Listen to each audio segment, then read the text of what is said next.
Hi, it's me again with Corel Draw tips and tricks, and just yesterday I did a video on this one. And then after I did the video, I wasn't going to make a second video, but I had so many people like that video, so I thought I'd make another one.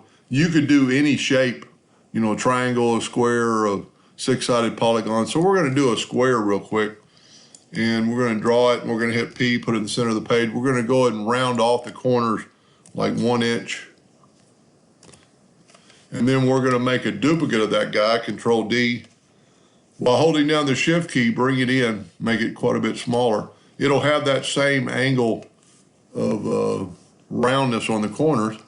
And then just let your imagination run wild. And since this is a four-sided, we're going to grab our 3-point line and we're going to make 4 sides. And there's a node right there.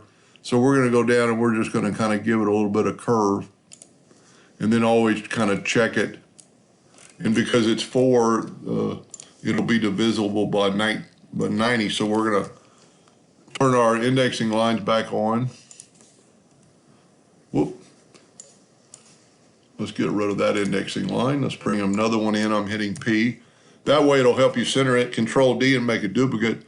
Hit the center X and it'll give you a rotation and go to the center. A lot of times it doesn't look like it is, but it is.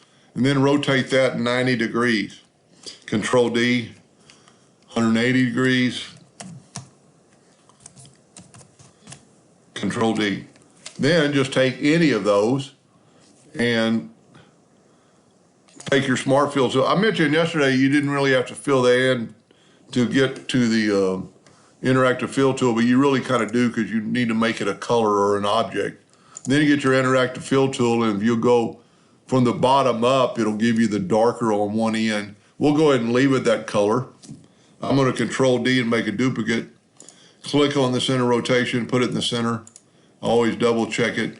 Rotate that 90 degrees. Control D, Control D. Now the only thing I did not do that I really prefer is to make that a clone. And then rotate it 90 degrees. And then that way, like in yesterday's video, you'll be able to see it in real time, what it looks like, you know, and the whole thing. And then that way you can get the interactive fill tool back and do your clone. You can see down here it's a control curve, and then you can change your colors and you get to see it. You get to see it in real time. And you know, you can change your colors. I actually did this one yesterday and it kind of looks good. I'll tell you what, let's put the lighter green up top and let's get a darker green, for the bottom. Maybe like right there, and put that at the bottom. And you get a pretty good effect. Now, I did one where I doubled it up and put another one in the center. So if you'll see how big your item is, like 14 inches, so we'll change our nudge factor to 15. We'll smart fill this with the smart fill tool, that object, and nudge it out of the way. And then I'm going to left click, right click, a black outline. I am going to take this one. So this is 3.946. I'm going to make a duplicate, or let me group this together, Control G and then Control D. And then I'm just going to kind of make it smaller to begin with. And then I'm going to make it this same size, which is 3.946. So I'm going to go with our ratio locked. I only have to type in one of them. And then it'll automatically kind of snap. Well, I didn't do it right. 3.946. And it should just snap in that spot. And then you can nudge it over. And you get a totally different look, especially when you take away don't take away the fill. Right click and take away the line. I'm a little bit off there.